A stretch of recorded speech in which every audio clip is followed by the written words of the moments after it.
Muy buenas noches a todos. ¿Cómo están? Bienvenido Nau. ¿Cómo anda? Tanto tiempo. Acá, dispuesto a aprender por lo que dice.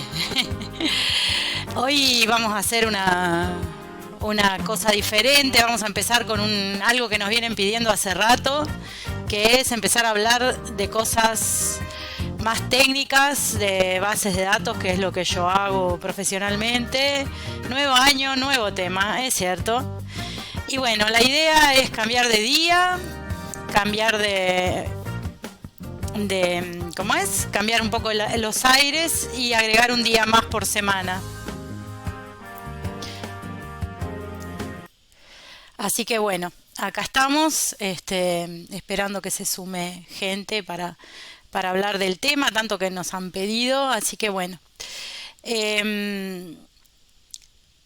es difícil empezar a hablar de este tema porque es tan amplio y hay tantas cosas para decir y se lo puede ver desde tantos aspectos diferentes que es muy difícil empezar, ¿sí?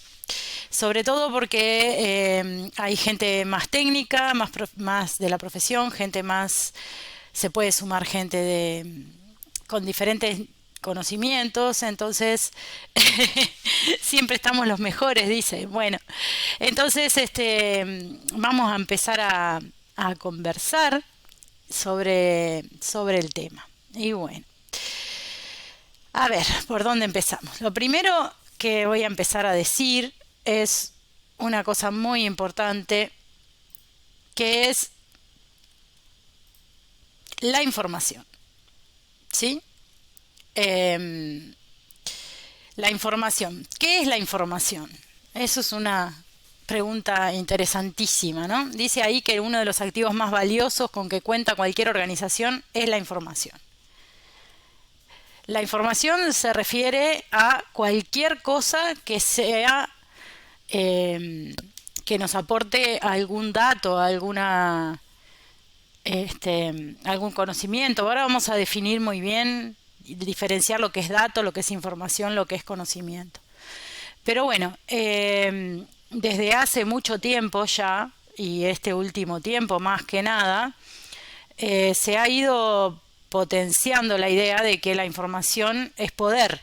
Alguien lo definió así: la información es más importante que el dinero, la información es más importante que el oro. Han dicho muchísimas cosas, pero digamos, cuando alguien es dueño de la información, es dueño tiene el control sobre muchas cosas, ¿no? Hay una película que ya hemos estado hablando bastante en otras oportunidades, que se llama La Red. Es una película vieja de Sandra Bullock, y en esa película se muestra, entre otras cosas, porque es una película muestra mucho de tecnología, pero yo creo que lo que más fuerte tiene esa película, de importante o de impacto, es cómo la gente confía en los sistemas de información. La información se puede, digamos, en esos dibujitos se ve que hay una historia de la información, que es la información en papel. Hay unas estadísticas que yo ahora no tengo presente, para la próxima las voy a poner, respecto a que en estos últimos años se ha generado muchísima más información digital que lo que generó la humanidad en toda la historia de la humanidad. En un año, 2 años se duplicó, digamos, o cosas así. Y eso ya es vieja, esa estadística. O sea, estamos generando información a una velocidad que es impresionante. Entonces, antes la información se guardaba en papel. Ahora la información se guarda en servidores como esos, como están en la foto, ¿sí? Y esos servidores muchas veces están en las organizaciones, y cada vez más están en lo que le dicen la nube, que son básicamente empresas que son dueños de los servidores y que, digamos, comparten esos servidores para que diferentes empresas pongan la información ahí, y entonces uno no tiene sus máquinas locales, sino que las tiene en algún lugar. En Uruguay existe Antel Pando, por ejemplo, que es una planta, digamos, o un centro logístico donde hay muchos servidores, y mucha de la información del país y de varias empresas está almacenada en ese lugar. Entonces, esta es lo más básico de lo que se trata la información. Ahora, cuando empezamos a hablar em, del conocimiento, ¿sí? Existe algo llamado la pirámide del conocimiento. Esta pirámide lo que muestra es cómo se estructura la información. O sea, primero decimos que existen los datos, ¿sí? Los datos son elementos, como dice ahí, primarios de información. Por ejemplo, un número. Yo digo 25, eso es un dato. Digo 3200, es otro dato. Digo X, es otro dato. Digo María Victoria, es otro dato. Son datos que no, o una fecha, por ejemplo, 5 de enero de 2022. Esos son elementos primarios de información. Esos elementos no tienen sentido en sí mismos, no sirven para nada si no les damos un contexto, ¿sí? No es lo mismo decir María Victoria Galatro es una profesional de informática, bla, bla, bla, que María Victoria es una, no sé, europea, que bla, bla, bla, bla. O decir 25 metros, o decir 25 años, o decir 3.000 casos de COVID, o decir 3.000 pesos tengo que pagar de luz. ¿Sí? Entonces, cuando los datos se les pone un contexto y se los relaciona para darles un significado y un valor para la persona o para la organización. Por ejemplo, cuántos voy a pagar de sueldos es algo que tiene valor porque significa o cuánto tengo que pagar de impuestos o cuántas horas tengo que trabajar o cuántos días de vacaciones me voy a tomar. Empiezo con todos esos datos que les estoy dando un significado y cuando les estoy dando un significado pasan a ser información. Así se le llama a nivel de las bases de datos, ¿no? Entonces, y a nivel de las organizaciones. Entonces, cuando hablamos de información, decimos que son datos más valor y contexto de esos datos. Y después empieza toda la parte de sacarle el jugo a los datos. Entonces, por ejemplo, si yo este mes pagué 3.000 pesos de luz y el mes pasado pagué 2.000 pesos de luz, y entonces este mes pagué más que el mes pasado, yo puedo tener el conocimiento de que estoy gastando cada vez más, ¿sí? O puedo tomar una evolución diciendo, ay, cada vez voy gastando más y si sigo gastando así, con esta tasa de cada vez más, a fin de año voy a haber gastado, no sé, el doble de lo que gasto ahora. O puedo comparar, mira, este cliente me paga mucho mejor que este otro cliente, o si invierto en esta parte productiva de la empresa, le voy a mejorar el servicio, haciendo, por ejemplo, que menos, o que más, aprovechar mejor el trabajo de la gente, o rendir más, o gastar menos tiempo en cosas que no hacen falta, entonces empezamos a comparar, empezamos a relacionar, empezamos a unir y a sacar conclusiones, ¿sí? Entonces hacemos acciones sobre los datos y sobre la información. Y cuando empezamos a tomar acciones sobre la información, ahí generamos conocimiento. El conocimiento que se genera a través de la información se puede generar, como se hace tradicionalmente con lo que se llama inteligencia de negocios, en forma manual. O sea, yo tengo o semi-automatizado. Por ejemplo, hago un gráfico, la computadora me produce un tablero, o sea, a través de los sistemas de información produzco un tablero en el cual veo la información cómo evoluciona, veo, digamos, los números, cómo los fui gastando, lo puedo hacer en una planilla Excel, por ejemplo, puedo hacer un diagrama de torta, un diagrama de barra, y empezar a sacar datos y ver cómo evolucionó la organización a lo largo del tiempo. Eso sería en forma manual o automatizada, pero, perdón, como que la computadora me provee herramientas para que yo saque el conocimiento. para que yo entienda la información y saque mis conclusiones.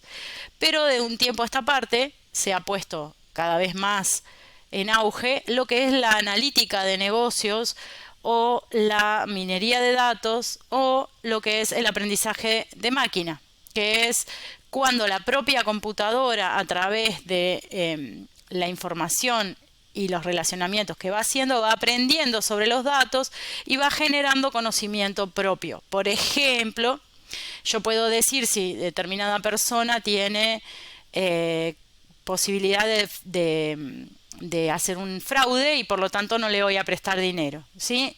Antes diría, bueno, yo miro a ver cómo es esta persona y le presto o no le presto.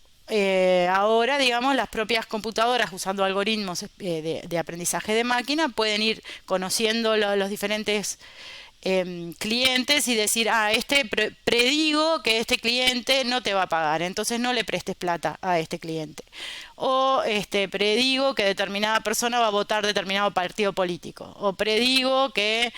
Entonces lo que es el análisis predictivo, lo que es las diferentes estrategias de aprendizaje de máquina, supervisado, no supervisado, árboles de decisión, clustering, por ejemplo, decidir que si una persona compró determinada cosa va a comprar determinada otra, todo ese tipo de cosas ahora se hacen en forma más automatizada y con sistemas que aprenden cada vez más.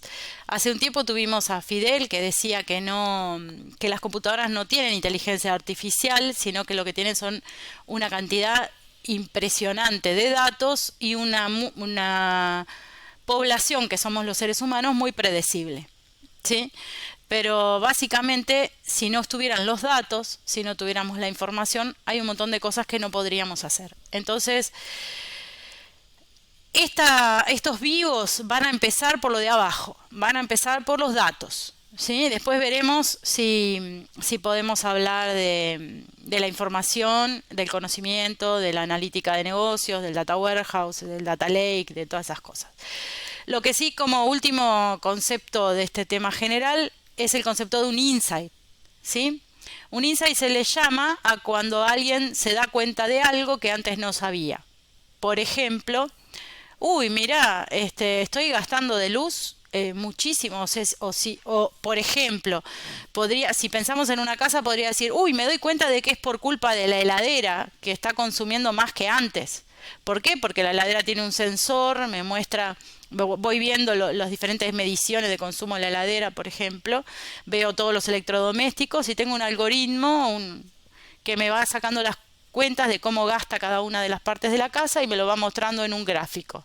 Y de repente, mirando el gráfico, yo digo, es la heladera. Mira, este mes la heladera consumió mucho más que los meses anteriores. O esta heladera consume más de lo que dice el mercado que debería consumir.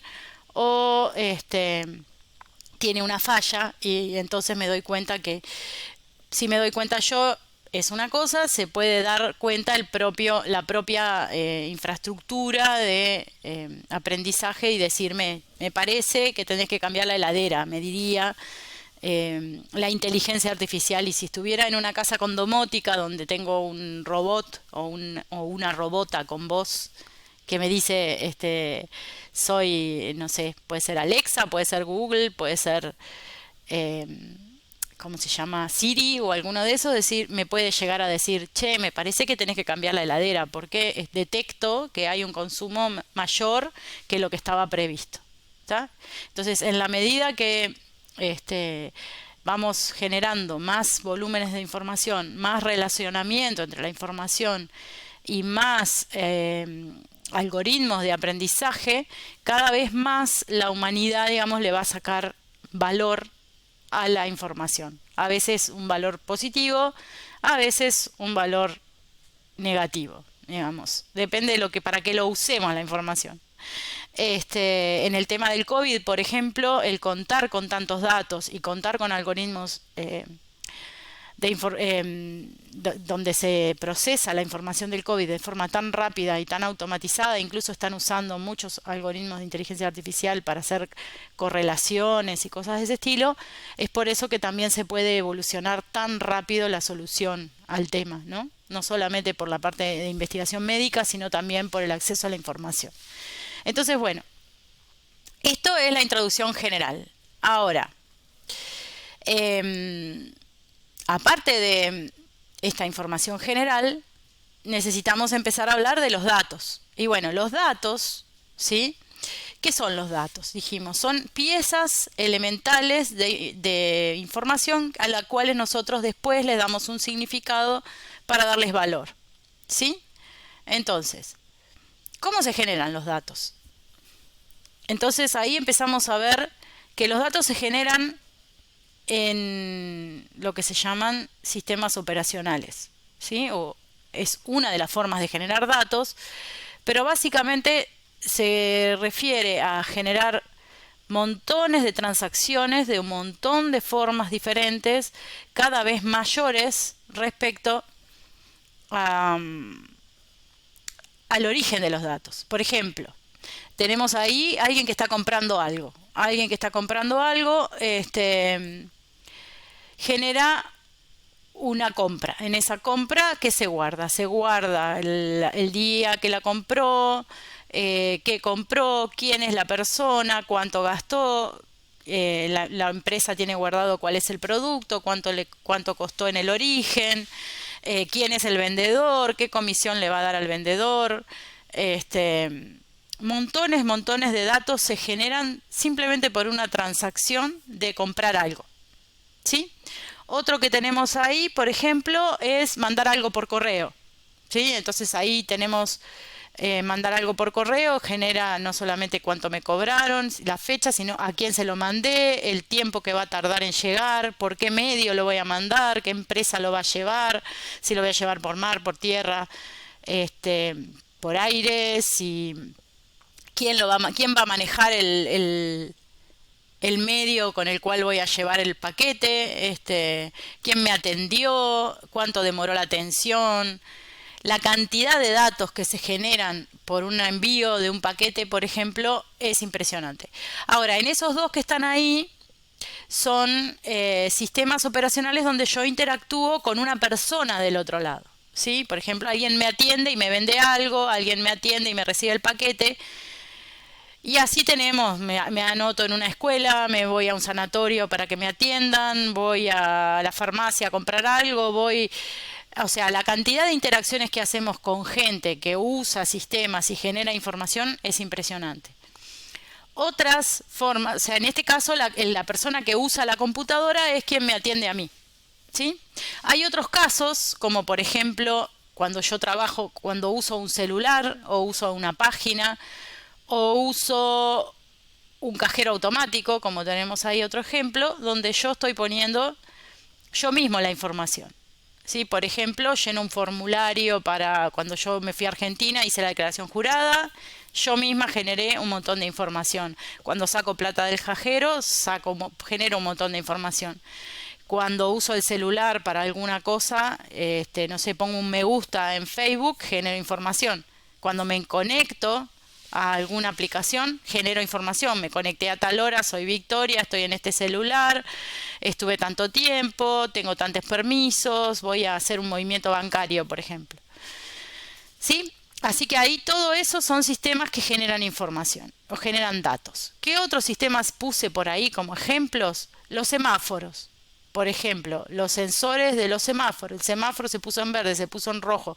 Todo lo que son señales de tránsito cada vez más también recolectan información. Hay sensores por todos lados. La Intendencia de Montevideo tiene un proyecto de ciudad inteligente y si uno se pone a mirar la cantidad de sensores que hay y la cantidad de información, cartelería, las cámaras de velocidad de tránsito, las cámaras de tránsito, hay millones de sensores por todos lados, cámaras de vigilancia, o sea, cuando estamos en la calle se generan una cantidad de información.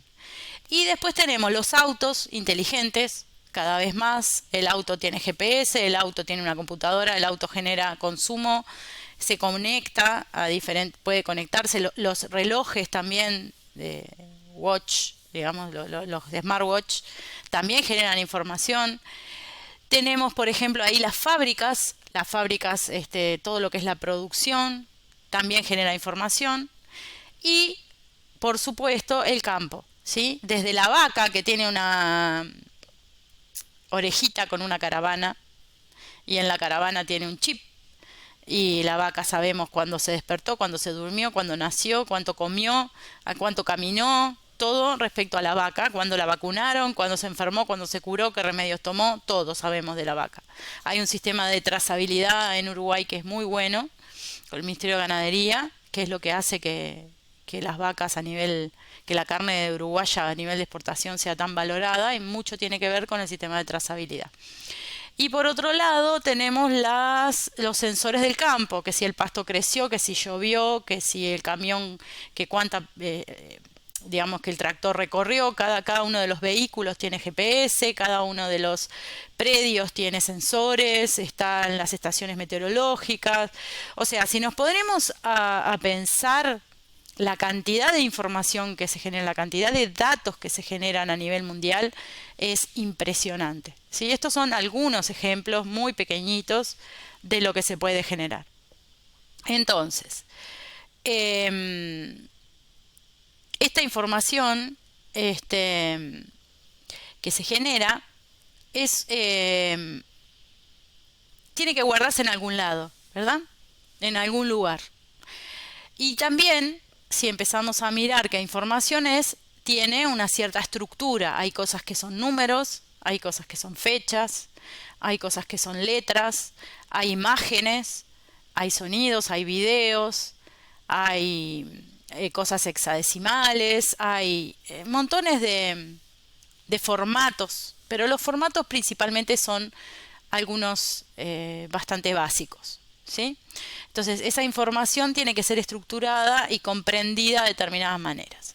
Entonces, vamos a empezar a ver dónde se guardan esos datos y por qué se necesitan los sistemas de gestión de bases de datos. Entonces, lo primero que vamos a pensar es ¿qué es un sistema de archivos? ¿Sí? Todos conocemos más o menos lo que es un sistema de archivos. Un sistema de archivos es un lugar donde se guardan archivos y hay carpetas o directorios. ¿Sí? Si uno va al explorador de Windows, encuentra una carpetita amarillita y ahí va a encontrar un montón de archivos. O usa el Google Drive, o usa el OneDrive, o usa Hola Gerardo, ¿cómo andás? ¿Bien? Estuve comentando sobre lo que es la información y los datos y cómo se generan, ¿sí? Y ahora vamos a empezar un poquito la parte más técnica sobre lo que es un sistema de base de datos. Así que si aquellos que quieran ver lo que ya hablé y no estaban, pueden mirar el video que voy a subir después a YouTube, en el canal de Tía Vicky 444 de YouTube. Entonces, como decía, un sistema de archivos, ¿sí? Es es como tener un montón de cajones en un mueble e ir guardando cosas adentro de los cajones, ¿sí? En cada cajón, que sería como cada carpetita, vamos guardando cosas ahí adentro. Puede ser una planilla Excel, puede ser un documento de Word, puede ser una foto, puede ser una canción, un programa, no sé, diferentes cosas, pero tampoco son tantas variedades de cosas, ¿sí? Y tenemos diferentes programas que entienden esos archivos, porque por ejemplo, si yo guardo un archivo de texto, lo voy a abrir con el Notepad o bloc de notas o algún programa que entienda un archivo de texto. Si yo guardo una planilla Excel, en realidad es un archivo con una estructura que la entiende o Excel o LibreOffice o Google, la hoja de cálculo de Google, pero no la entiende cualquier programa. ¿Sí? Si abrimos un video con un Word, no vamos a entender nada. El Word va a dar error porque no va a entender lo que hay ahí adentro, ¿sí? Pero ¿qué es lo que hace distinto a un sistema de base de datos de un sistema de archivos? ¿Sí? Gracias, Nau, por suscribirte. Gracias. Bueno, si quieren se pueden suscribir al canal. Si están con Prime, se pueden suscribir gratis, como acaba de hacer Nau.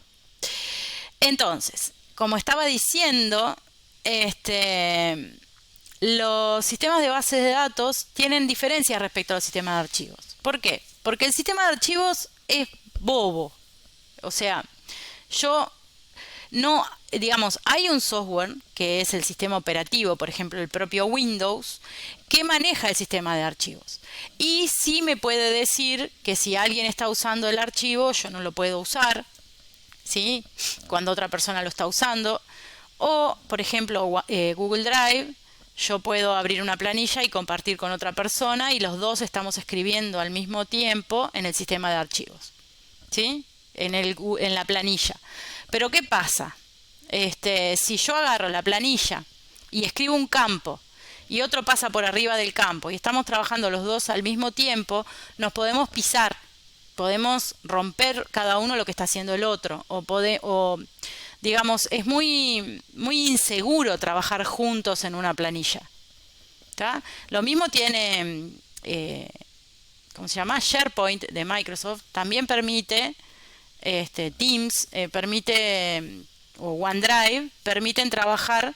SharePoint y OneDrive es lo mismo, en realidad OneDrive es una versión personal de SharePoint que es a nivel empresarial, pero lo que hacen es permitir acceder varias personas a los mismos archivos y tocarlos en conjunto, y me va diciendo quién cambió esto, quién cambió lo otro, guarda historia de cambios, etcétera, etcétera. ¿Sí? Eso es un sistema de archivos. Tengo permisos, este archivo lo puedo ver, este no lo puedo ver. O sea, hay muchas cosas que funcionan bien. Pero, por ejemplo, si muchas personas quieren tocar el mismo archivo, probablemente se cuelgue todo, porque no está previsto que estemos, no sé, 2000 personas trabajando en la misma planilla a la vez, ¿no?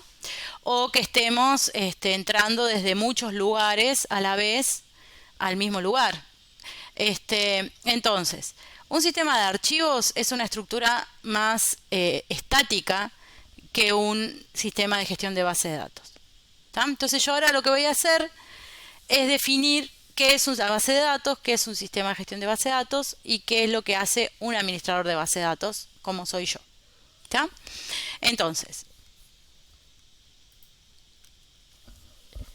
una base de datos, ¿sí? ¿Qué es una base de datos? Es un montón de datos, ¿sí? Pertenecientes a un mismo contexto o que se juntaron por alguna razón de sentido y se almacenaron en forma sistemática para su uso posterior. Esa definición la saqué de la Wikipedia, no fui muy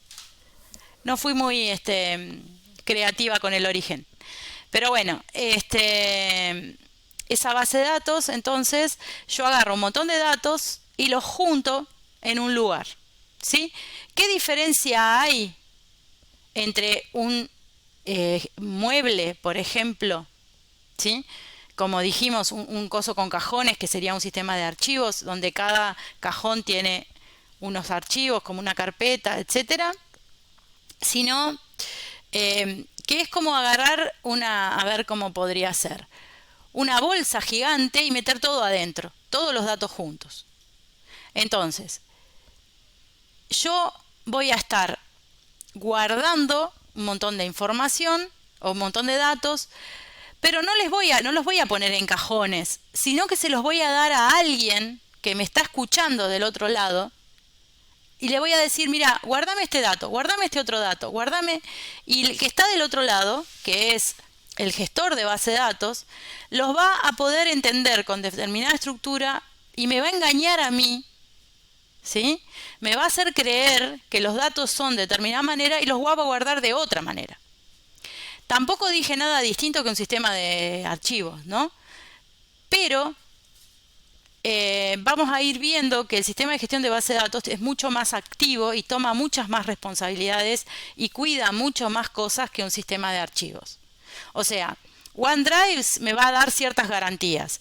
Una base de datos me va a dar otras garantías mucho más fuertes sobre lo que yo estoy guardando y con qué estructura lo estoy guardando y qué cosas le puedo preguntar.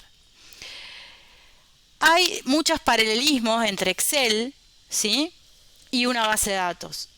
Hay cosas que se parecen y cosas que no se parecen. Entonces, quizás Lo que sí se parece es la estructura de los datos, pero la forma en que se guardan y se administran no tiene nada que ver. Digo para la gente que está acostumbrada a usar Excel, para que puedan ir entendiendo los paralelismos de a poco.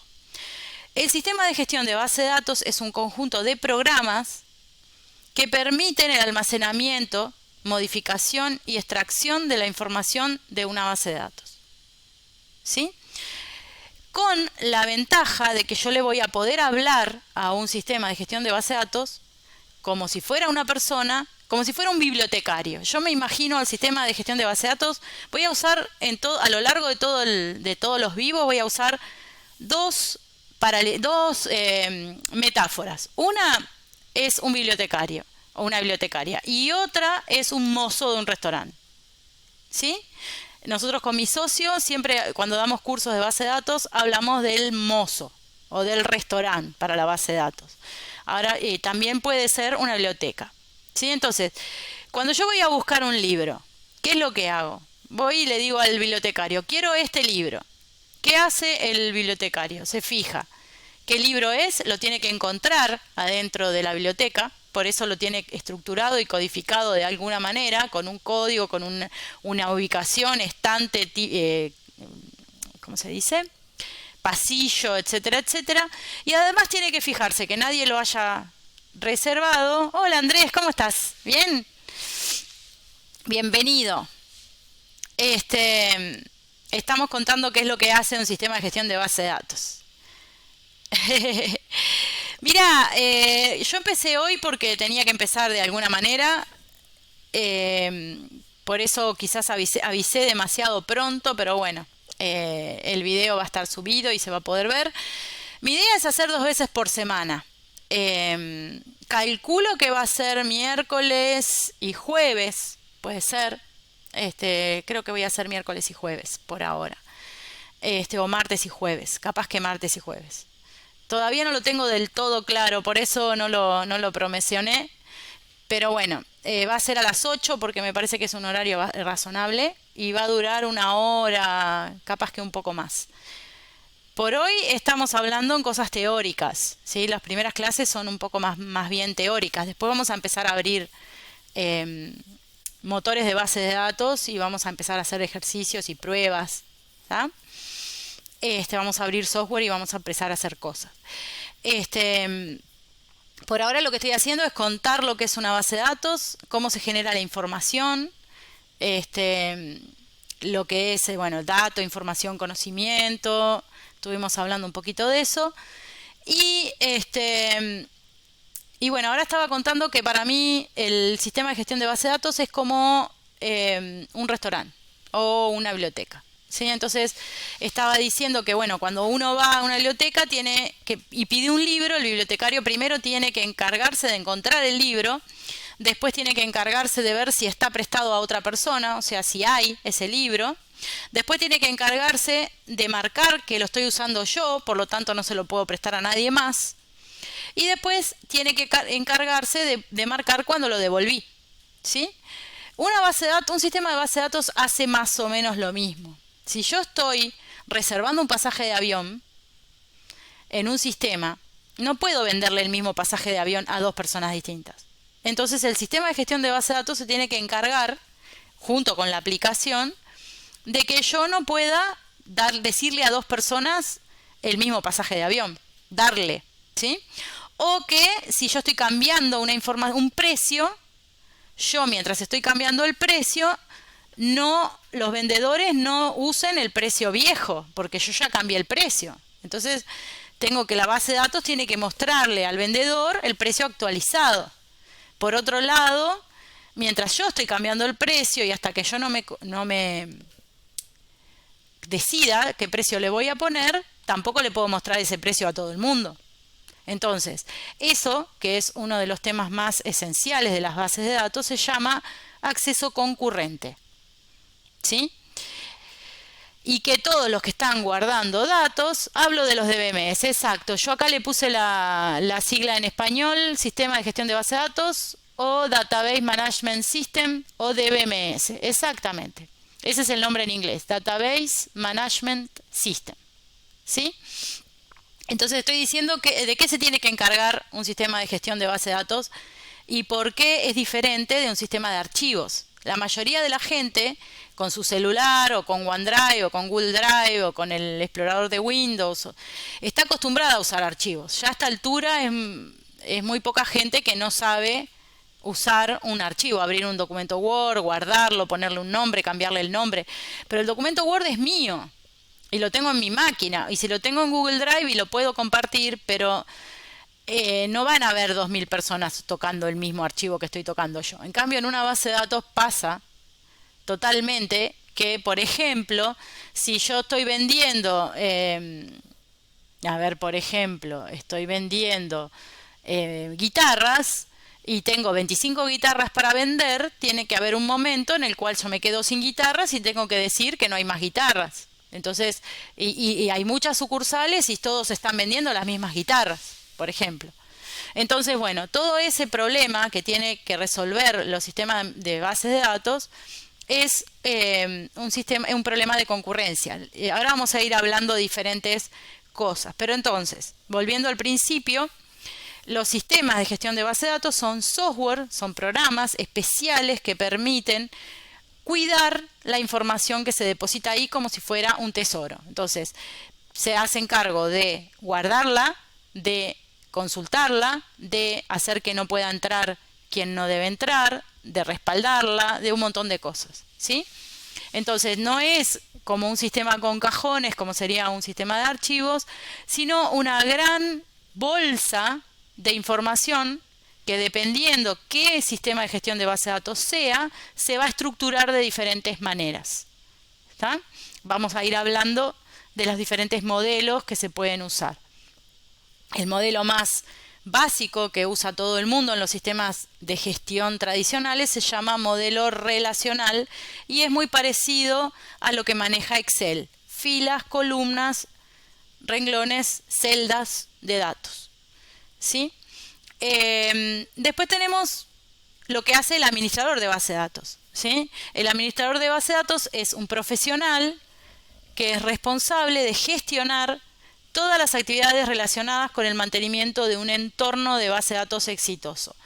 Desde gestionar el sistema de base de datos, de gestión de base de datos, hacer que el software funcione, que se levante, que esté disponible, porque es un software, y también de encargarse de que la información que está ahí adentro esté bien diseñada, que sea accesible, que sea eficiente. Ahora vamos a irle hablando de todas esas cosas.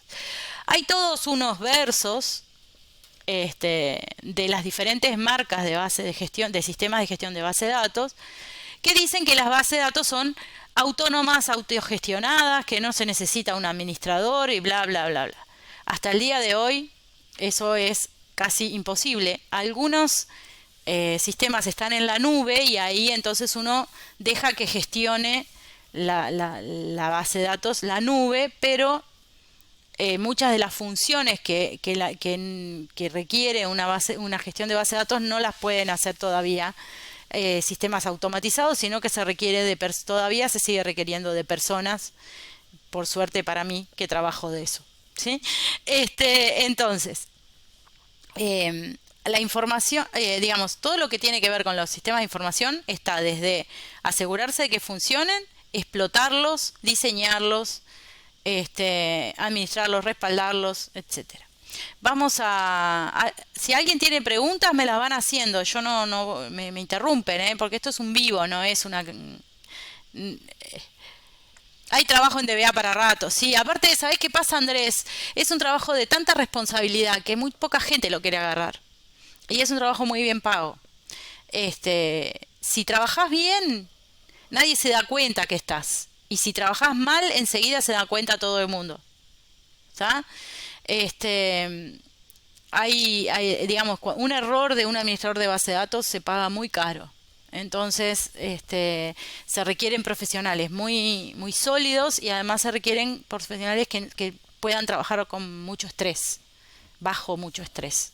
Por ejemplo, que te llamen y te digan que una mutualista se cayó y que no está pudiendo funcionar y que necesitas resolver rápido para que pueda, por ejemplo, atender la urgencia de nuevo, ¿sí? Cosas de ese estilo. Yo creo que yo que trabajo en la salud, creo que la salud es de los temas más críticos. No hay casi más nada, nada más crítico que la salud. Por ahí cosas, no sé, comunicaciones, porque la salud sin las comunicaciones tampoco puede funcionar. O la luz, la electricidad, digamos.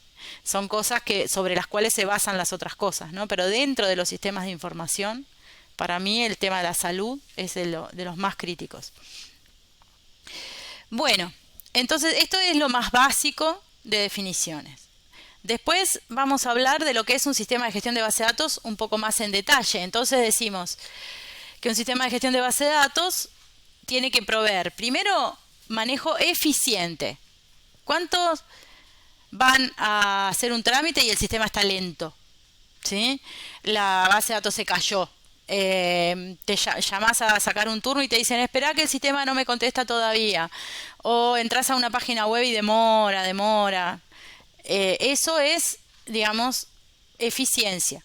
¿Sí? Que entonces, hay tanto volumen de datos, hay tanta gente entrando al mismo tiempo, por eso se llama multiusuario, ¿sí?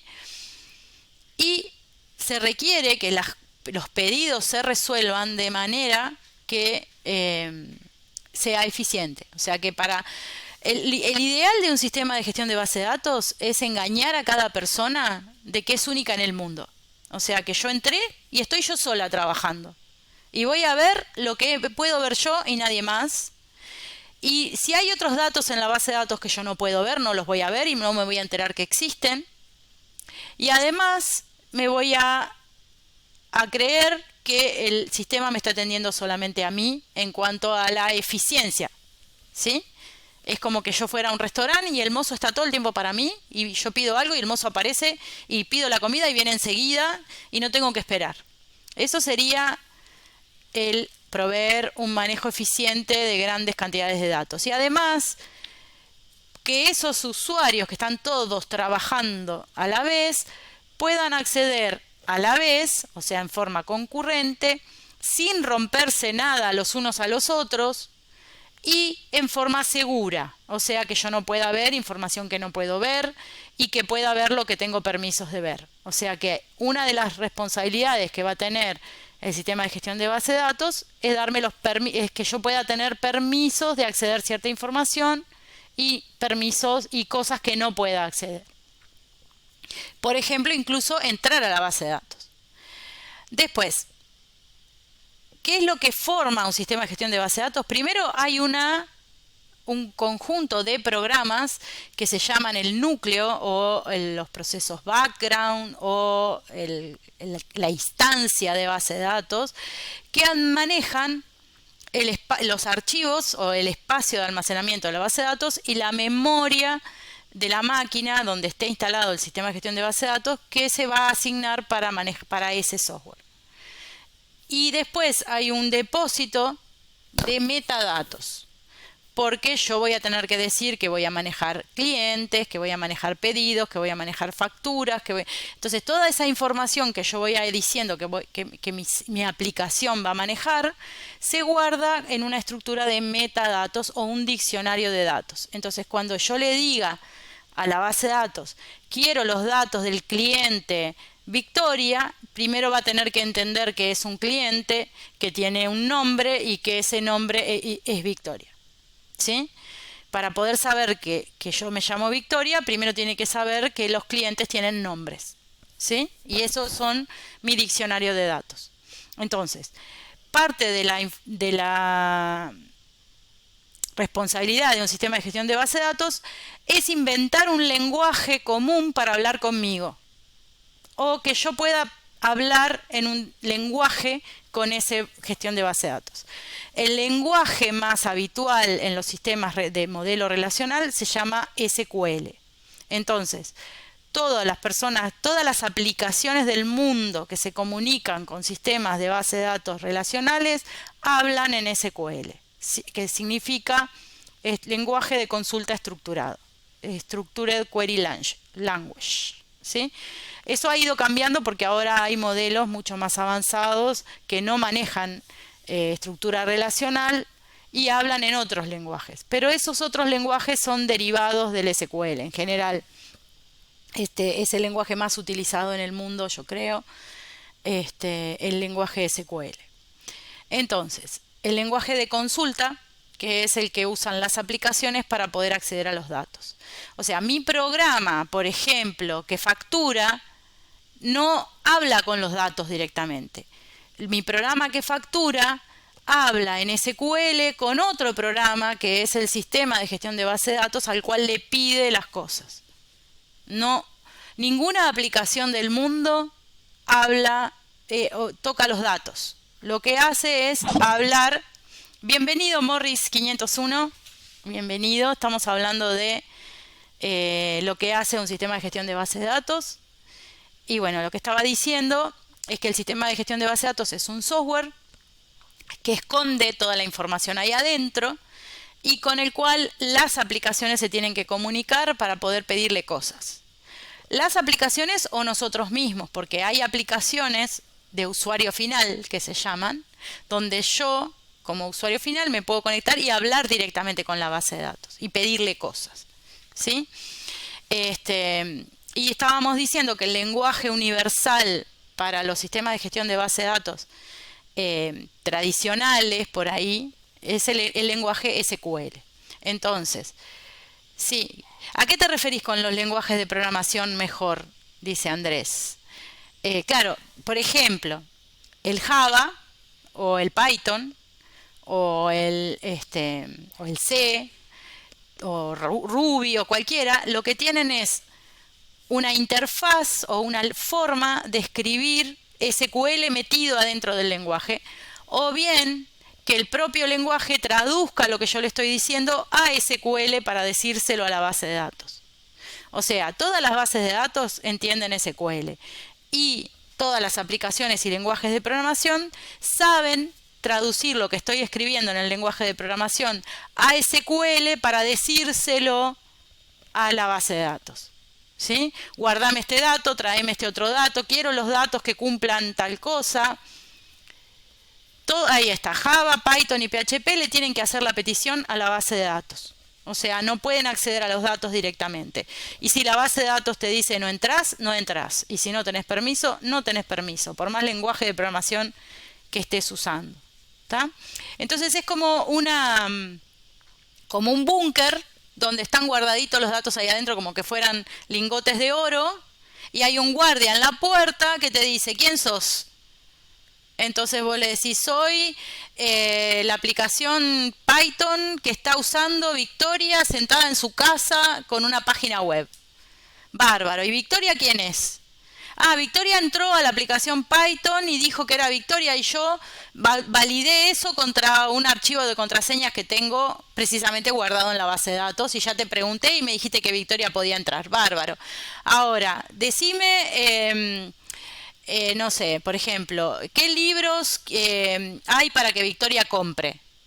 Supongamos que estamos en Amazon, ¿no? Entonces, Amazon, la aplicación Amazon le dice a la base de datos, Victoria está buscando libros de, no sé, de ciencia ficción. A ver qué hay. Entonces le manda la aplicación a la base de datos una consulta escrita en SQL que dice, devolveme todos los libros de ciencia ficción que sean del año, no sé, de estos últimos 5 años, que le puedan, que cuesten menos de $100 porque Victoria puso que tenían que costar menos de $100. Bueno, entonces la base de datos busca, entre todos sus datos, los libros de ciencia ficción y le devuelve a la aplicación Python, después vamos a ver más en detalle cómo funciona eso, una respuesta que podría ser algo parecido a una planilla Excel, pero no es una planilla Excel, una respuesta con todos los datos que devolvió y lo que hace la aplicación es dibujar en la pantalla, en una página web o lo que sea, los datos que la base de datos le dio, pero la aplicación no sabe cuáles son los datos. La aplicación se los pidió a la base de datos. ¿Sí? Entonces, esa es la diferencia con un sistema de archivos. El sistema de archivos, yo, aplicación, abro el archivo, lo leo, lo doy vuelta, hago cualquier cosa con el archivo. En cambio, cuando estoy hablando con un sistema de gestión de base de datos, hay un intermediario. que me asegura a mí que los datos que estoy recibiendo, primero que son seguros, segundo que son consistentes, no tienen errores respecto a lo que no lo toqueteó cualquiera, están estructurados con determinada manera, están respaldados y no se perdió nada, ¿sí? Hola Simpei, ¿cómo estás? Bienvenido. Bueno, entonces, para ir redondeando, esta sería la arquitectura que tiene. Le llamamos arquitectura porque le llamamos... Ahí está, un servicio REST. Claro, pero es el servicio REST para comunicar aplicaciones entre ellas, ¿sí? Pero primero tiene que salir de la información de la base de datos, ¿no? Si no, por más servicio REST. Entonces, cuando hablamos de un sistema de base de datos, cuando hablamos de un sistema de base de datos, tenemos tres capas, ¿no? Primero, la base de datos, como cualquier software, maneja archivos. Ahora, esos archivos que los tiene en un sistema de archivos, los tiene escondiditos, o sea, yo no los veo esos archivos. Yo me acuerdo hace muchos años que di un curso de lenguaje SQL y una de las alumnas me decía, ¿y dónde están los archivos? Y yo le decía, no importa. Pero me decía, pero yo quiero saber dónde están los archivos. Pero ese es un problema del sistema de gestión de base de datos. Es más, lo que hay adentro de esa bóveda que tiene el security en la puerta, ¿cómo lo tiene guardado? No es problema mío. Yo le estoy preguntando a la base de datos un dato. Y la base de datos lo va a ir a buscar a algún lugar que lo tiene guardado. Esa estructura donde lo tiene guardado, y lo tiene guardado de una manera que solamente él lo entiende, es la estructura física. En qué discos, con qué archivos, con qué nombres de archivos, si es Unix, si es Windows, si es, por ejemplo, Oracle tiene un sistema de archivos propio que se llama SM, puede ser ¿cómo se dice? Un clúster de un montón de discos, pueden estar repartidos por todos lados. El problema de la base de datos no es problema mío dónde están. Yo estoy hablando con un señor en la puerta que me está dando la información. ¿Dónde la tiene guardada? Problema del señor, ¿sí? Entonces, esa estructura física son todos los archivos físicos donde se almacenan los datos que generalmente están en formatos que solo entiende el sistema de gestión de base de datos. Pueden estar encriptados con contraseña para que nadie los pueda leer, pueden estar comprimidos, pueden estar repetidos muchas veces para que no se pierdan, pueden estar hechos de maneras muy diferentes. Después, arriba de esos archivos físicos, este señor de la puerta a mí me va a decir la información en un idioma que nos ponemos de acuerdo que vamos a hablar. Y eso es el modelo. Todas las personas, cuando nos comunicamos con otras personas, hablamos en un determinado modelo y en un determinado lenguaje. Si estamos hablando en chino, el chino tiene cierta estructura, lo que serían los símbolos y la semántica de los lenguajes. Si hay un señor muy, muy inteligente que se llama Chomsky, ya a esta altura muy viejito, que tiene un libro que se llama Semántica, ¿cómo es que se llama? No me acuerdo, algo de lingüística que explica precisamente las gramáticas y los modelos. Yo lo tengo ahí en la biblioteca, pero no me acuerdo ahora cómo se llama el libro. O sea, hablemos con otra persona o hablemos con la computadora, tenemos que hablar en un idioma.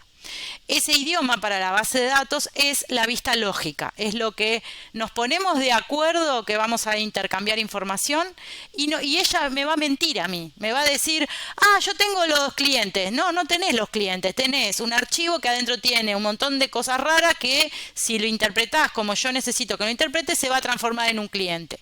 Esa es la vista lógica, ¿sí? Que es la forma en la que el manejador de base de datos me muestra los datos en un idioma que podamos entender. Y eso se llama modelo lógico y puede ser el modelo relacional, que es el que usan los sistemas de información tradicionales, el modelo multidimensional, que es el que usan los data warehouse, modelos de gestión documental, modelos orientados a objetos, y ahora de un tiempo a esta parte hay un modelo que yo estoy empezando a conocer de a poco, que es un modelo donde los datos son muy crudos, que son los lagos de datos o data lakes que usan los sistemas de Big Data. ¿Sí? Pero sea cual sea el sistema, el modelo que establezcamos, va a ser una acuerdo entre la aplicación y el sistema de base de datos que van a decir vamos a intercambiar o vamos a guardar la información usando este modelo, ¿sí? Y después tenemos las visiones parciales, que son lo que cada uno que se conecta para hablar con la base de datos puede ver. Por ejemplo, yo si soy un cajero, no voy a ver cuánto gana la empresa o qué capital tiene la empresa. Ahora, si soy el dueño de la empresa, sí lo voy a ver. Entonces, dependiendo de quién soy y con qué permisos entro a la base de datos, voy a ver un pedacito de los datos, ¿sí? Entonces, está dado por el acceso que cada usuario o programa tiene a determinadas porciones de los datos en la base de datos según sus privilegios, ¿sí? Entonces, puede ser que en la base de datos sea una mina de oro y yo vea unas moneditas nada más, porque no, todo el resto no tengo permisos de ver. ¿Está? Cuando yo entro a Facebook, ¿sí? Las redes sociales son un ejemplo muy claro de lo que es una vista parcial. Yo veo lo que publican mis contactos y lo que publico yo y lo que publican con permisos públicos. Pero si alguien publica algo restringido para sus amigos, mi visión parcial, que no soy amiga de esa persona, no lo voy a ver. En las bases de datos pasa lo mismo. Entonces, parte de lo que hace el administrador de base de datos es definir los permisos de quienes pueden ver qué cosas, ¿sí? ¿Qué más? Acá tenemos cuáles son las responsabilidades, algunas, de los sistemas de gestión de bases de datos, ¿sí? Como yo le digo, el restaurante de los datos. ¿Por qué el restaurante de los datos? Porque hay una cocina, que sería el servidor de base de datos, hay unos mozos, que son los que me atienden a mí, y estamos los clientes, que somos los que nos sentamos a comer y pedimos comida a la base de datos. ¿Está? Y como está en ese otro dibujito, se entra, digamos, la información entra por un lado, algo pasa ahí adentro y salen los datos por el otro lado. Entonces, ¿qué cosas? Ahora les voy a contar más o menos qué es lo que yo pienso hacer con estos vivos. Ahí hay una lista larga de responsabilidades. Lo que vamos a ir haciendo en cada una de los vivos es agarrar un tema conceptual, por ejemplo, como dice ahí, manejo del espacio, controlar cómo crecen los datos, dónde se guardan, cómo se distribuyen en los discos, etcétera.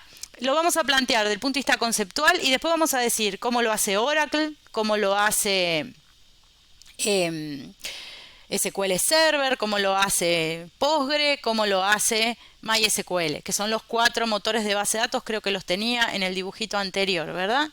En algún lado los puse acá. Estos son los 4 motores de base de datos que yo trabajo principalmente y con los cuales me siento más segura de hablar, por lo menos al principio. Después, a lo largo de los vivos, capaz que entramos un poco más en el mundo de los data warehouse y otras cosas, pero esos son los sistemas con los que vamos a trabajar principalmente. Entonces yo voy a ir contando en diferentes vivos cómo resuelve cada uno de los motores o de los manejadores de base de datos estos temas, ¿sí? Una cosa importante es que mucha gente usa los sistemas de gestión de base de datos, desarrolla aplicaciones sobre sistemas de base de datos y no tiene estos conceptos claros. Entonces, por ejemplo, después las aplicaciones se caen, se cuelgan, son lentas, se pisan entre ellas, ponemos una aplicación nueva y se cae la anterior, etcétera, etcétera. Entonces, una de las cosas que busco con estos vivos es que la gente que desarrolla aplicaciones entienda muchos conceptos para que después hagan un uso mucho más eficiente de los motores de base de datos. Y también, obviamente, divulgar y formar administradores de base de datos. Pero los administradores de base de datos somos pocos, los desarrolladores son muchos más.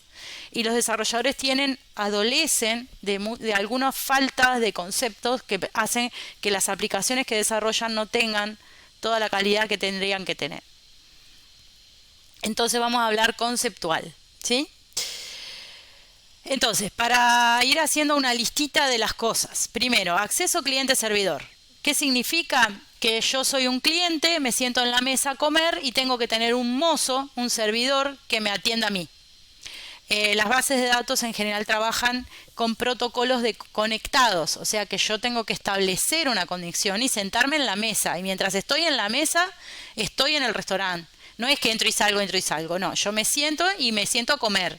Y mientras como, el mozo me está atendiendo a mí. Eso es el cliente servidor.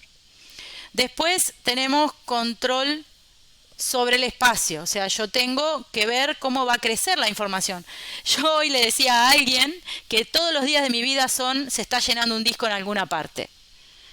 Siempre, todos los días hay algún cliente o algún problema con un disco que se está por llenar, o que se llenó, o que se cayó, o que hay que agregar un disco, o hay que repartir en varios discos. ¿Por qué? Porque el tema del espacio en las bases de datos es muy crítico, la cantidad de información que se genera es muy grande, las empresas escalan las aplicaciones mucho más que la infraestructura, y ahí tenemos para hablar días y días, pero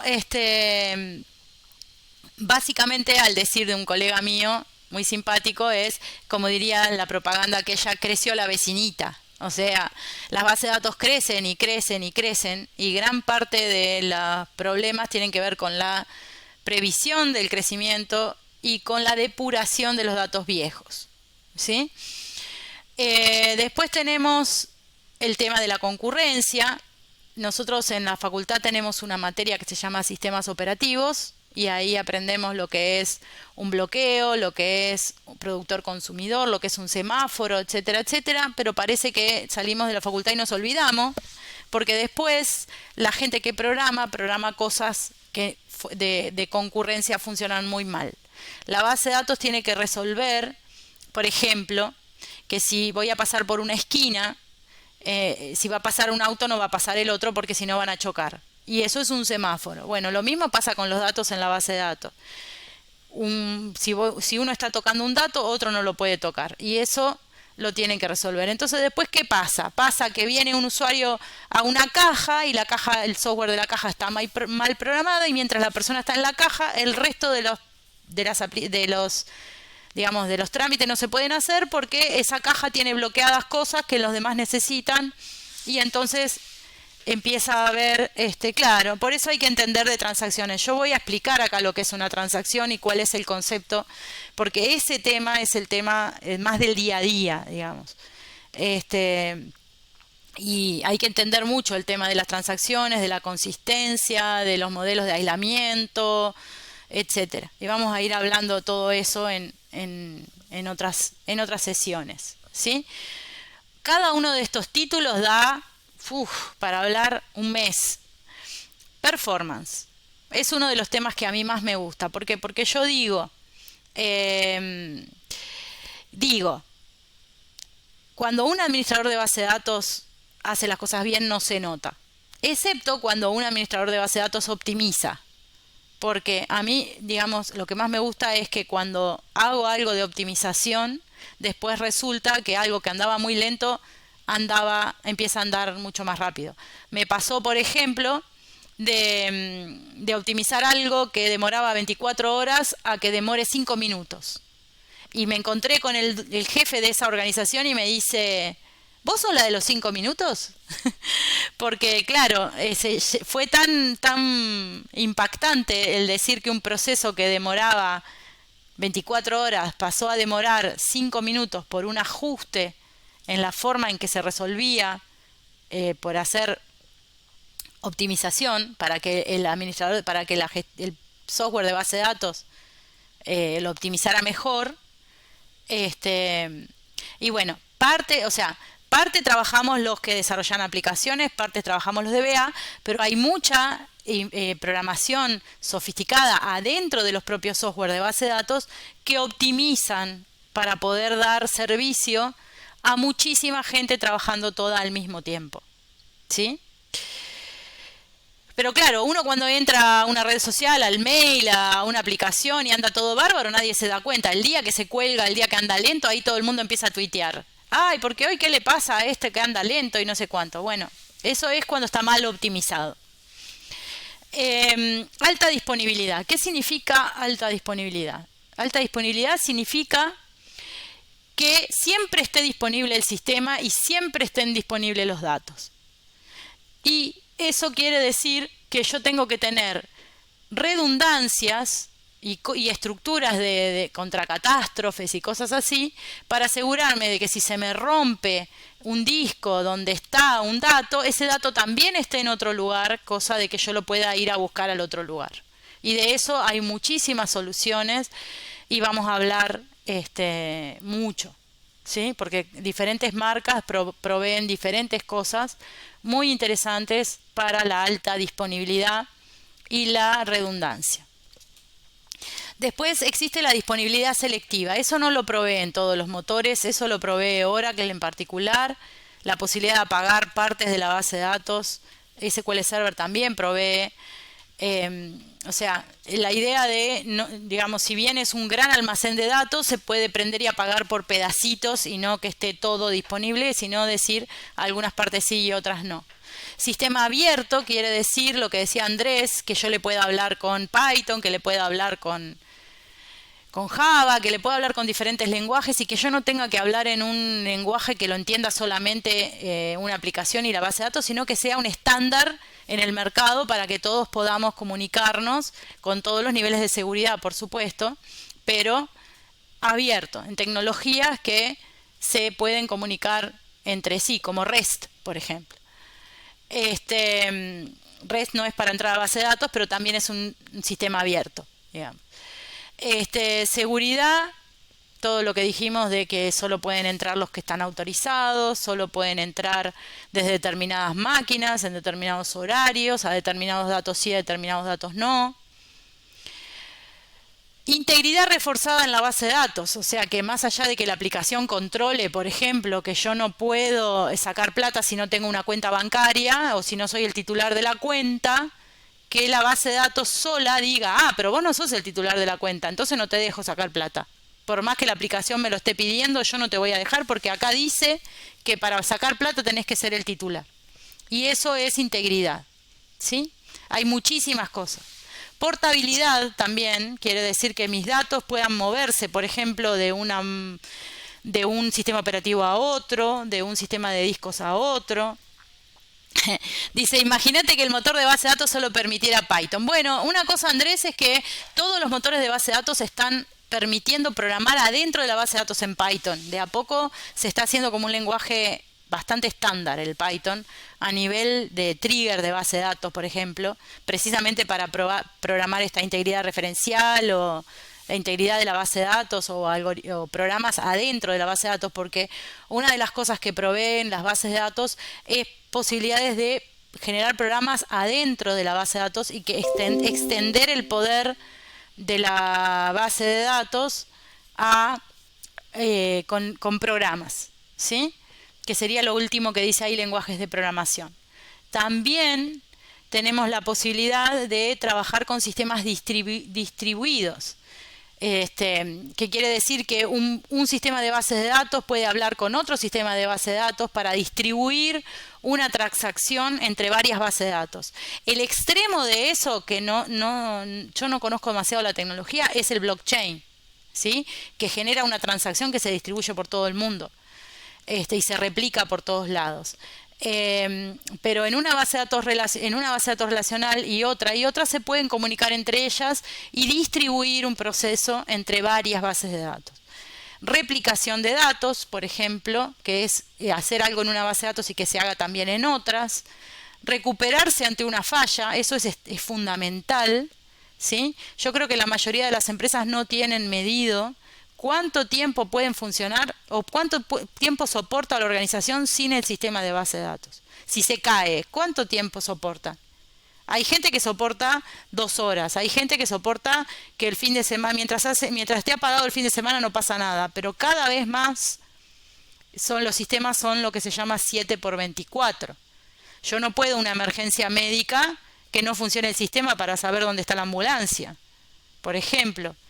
Entonces necesito tener claro cuál es mi recuperación ante una falla, cuál es mi tiempo para volver a estar productivo enseguida y que la base de datos me provea estrategias para rápidamente recuperarme.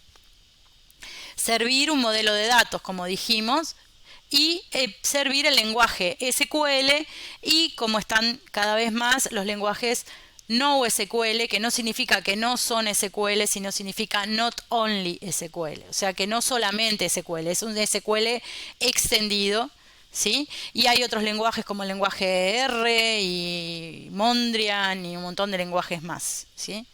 Entonces, vamos a hablar como última cosa para terminar el vivo de hoy, que yo esperaba que duraba 1 hora, pero voy 1 hora y cuarto, y va a terminar durando 1 hora y media más o menos, es el tema de qué hace un DBA. Y ahí terminamos por el día de hoy. Lo primero que decimos que hace un DBA es, por supuesto, instalar el software de base de datos y actualizarlo con las nuevas versiones, que es un dolor de cabeza, porque no es lo mismo actualizar. Imagínense si actualizar un Windows les genera tanto problema, actualizar un sistema de base de datos donde está todo el mundo conectado trabajando, es un dolor de cabeza muy grande, son maniobras muy complicadas y parte de lo que dan los sistemas de gestión de base de datos son mecanismos para actualizarse fácilmente o relativamente fácil. Pero es tarea del administrador de base de datos mantener las bases de datos actualizadas y las herramientas que se conectan a la base de datos también. Dimensionar todos los recursos que se van a necesitar. Y decir, bueno, hay que comprar tantos discos, hay que comprar tanta memoria, poner tanta CPU, etcétera, tratando de dimensionar el sistema que se va a poner. Pero claro, el problema es que los sistemas escalan. Entonces, instalan un sistema de trámites como pasó para una oficina y le encantó a todo el mundo y de repente en vez de estar en una oficina estaba en toda la organización, de un día para el otro. Entonces, claro, la infraestructura de discos, de memoria y todo eso no acompaña tan rápido, ¿verdad? Bueno, los que venden la nube dicen, bueno, pero si estás en la nube rápidamente agregas más computadora, más recursos, más... Sí, también te cuesta más caro, ¿no? O sea, no es tampoco una cuestión de estar agregando recursos, sino de dimensionar bien. Después, crear las bases de datos con diferentes criterios.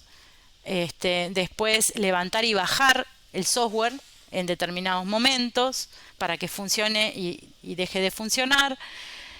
Gestionar el espacio de almacenamiento, planear los requerimientos futuros, gestionar las estructuras donde se va a almacenar, gestionar los objetos de las bases de datos, las tablas, las vistas, los índices, o sea, todos los objetos del modelo lógico que hay que usar, mantener el sistema de seguridad, monitorear el acceso de los usuarios a la base de datos, entender en qué cuando hay una lentitud, dónde está, qué problema hay, ver quiénes entraron, qué están haciendo, todo se puede monitorear.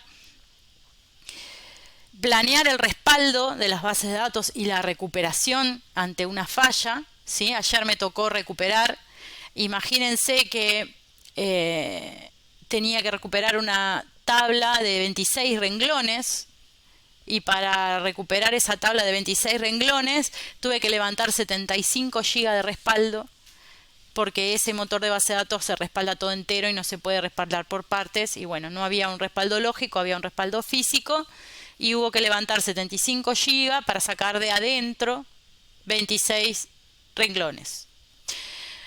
Y después diagnosticar y reportar, planear el respaldo, respaldar y recuperar, y diagnosticar y reportar errores críticos. Así que bueno, esto es más o menos lo que yo quería comentar en el primer vivo. Si tienen alguna pregunta, comentario, sugerencias, me pueden escribir en el Twitch como susurro, me pueden escribir en el Instagram de Tía Vicky, que es tiavicky444 también. Ahí está, instagram.com/tiavicky444. Voy a subir este video a YouTube. El canal de la Tía Vicky también es tiavicky444. También hay una página de Facebook que se llama Tía Vicky 444, muy original. Y la idea es, bueno, en la medida que vayamos avanzando con los conceptos, vamos a ir profundizando y bueno, mucho va a depender de lo que vayan preguntando, pero la idea es trabajar siempre desde lo conceptual. No me gusta a mí entrar en detalles técnicos sin entender lo que estamos haciendo. O sea que Obviamente hoy fue todo muy teórico, pero la idea es abrir herramientas. Voy a usar una herramienta que se llama The Beaver, que es un castorcito y que me gusta mucho porque se conecta con todos los motores de la misma manera, entonces no generamos, ¿cómo se dice? Ruido por usar diferentes herramientas, sino que usamos siempre la misma y eso es libre, es una herramienta libre y bueno, la descubrí hace poco y la verdad que me está gustando mucho. Entonces vamos a ir viendo cómo nos conectamos a diferentes motores y cómo podemos hacer lo mismo en diferentes motores. Y bueno, cualquier cosa me escriben. Este, AWS, a ver, AWS es una cosa muy amplia, ¿no? Es el sistema más grande de servicios que existe, yo creo, es uno de los más grandes. En AWS vos podés levantar de todo. Yo en este momento tengo levantada una máquina virtual con Windows. Tenemos clientes que tienen levantado Oracle, otros que tienen levantado SQL Server, y de todo en AWS. No sé a qué te referís con manejar AWS. AWS después, si quieren, en otra instancia abro una ventanita de AWS para mostrarles lo que es la interfaz. Uno se puede crear un usuario en AWS y instalar lo que se te ocurra, un servidor web, una página de WordPress, cualquier cosa podés comprar ahí. Claro, por eso podés usar un montón de servicios. Por ejemplo, podés configurar sensores y que toda la información de tus sensores del campo pasen por AWS y se te alimenten en algún lado.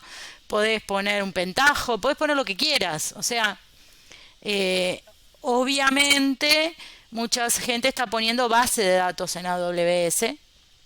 También en Azure, de SQL Server hay mucho en Azure. También tengo un cliente con Oracle en Azure. Y bueno, y básicamente los dos, más todos los sistemas que están puestos en Pando, por ejemplo, de Antel. Lo que pasa es que uno cuando compra en la nube puede comprar desde un servicio hasta un servidor. Eh, y bueno, yo tengo servidores en la nube, pero crudos, o sea, con la contraseña del administrador del sistema y de ahí instalo la base de datos, instalo todo lo que necesito. O puedo comprar el servicio de base de datos y no ser yo la administradora del sistema operativo, ¿no? Este, no sé si a eso te estabas refiriendo. DigitalOcean no lo conozco, no sé qué es. Capaz que me podés contar un poquito de qué se trata, porque no lo usé nunca. No lo he escuchado nombrar tampoco. No sé qué es. Este, puedo googlear a ver de qué se trata. Pero bueno. eh, para crear un server Ubuntu en la nube. Ahí está. Yo tengo mis servidores en una página que se llama Linode. Linode. ¿Sí? Son servidores Linux. Los tenemos hace años y funcionan muy bien. Esa gente existe desde antes que empezara AWS. No sé si ahora, digamos, compraría servidores ahí, pero proveedores de servidores hay montones. Antel tiene un servicio de vender servidores, o sea, vos le podés comprar a Antel directamente los servidores en la nube de Antel, que está en Pando.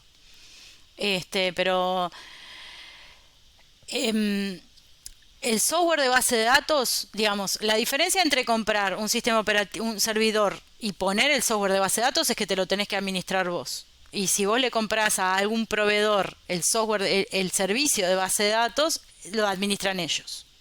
¿Sí? Y no, lo que pasa es que el servidor físico es un peligro a esta altura, ¿no? Este, yo tuvimos la experiencia re loca de que un organismo de acá necesitaba sacar unos datos de adentro de un AS400 de IBM y como, digamos, tuvimos que hacer un proyecto de migrar los datos de adentro de la S400 a un SQL Server. Me trajeron el servidor AS400 a mi oficina. Pesaba, era impresionante lo que pesaba, lleno de polvo además, porque lo tenían de hacía un montón guardado por ahí. Y lo que había dentro de semejante servidor de base de servidor AS400 salió todos los datos que entraron después en un SQL Server en un pendrive. Así que a eso si pensás en servidores físicos, antes los servidores físicos eran tremendos zapallos pesados para después guardar poquita información, ¿no? Ahora la cantidad de información que se puede guardar, bueno, todos tenemos algún disco de teras en la casa, ¿no? Pero bueno. Pero sí, uno piensa, sí, yo tengo pensando en discos nomás, tengo un disco externo para guardar todas mis fotos y mis archivos, pero por las dudas lo guardo en la nube. Y no, además no lo guardo solamente en la nube, por las dudas también de que pierda la contraseña o pase algo. Entonces tengo mi disco físico y mi nube, las dos cosas. Y además el disco físico lo tengo que guardar encriptado, no vaya a ser que me lo roben y me saquen la información de adentro. Entonces ya, digamos, todos somos un poquito software de base de datos en alguna parte. Porque todos tenemos que hacernos cargo de nuestra información y de cómo la guardamos. ¿Tá? Lo que pasa es que el servidor de base de datos se encarga de hacerlo para mucha gente al mismo tiempo y con muchos niveles de seguridad y de redundancia y respaldo para que no se pierdan las cosas. Así que bueno, siendo que vamos 1 hora y media de transmisión, vamos a ir cortando. Les agradezco por haber participado. Voy a subir este video a YouTube. Lo pueden ver ahí, acá lo pueden ver durante 2 semanas, creo que eso, 2 meses. Y bueno.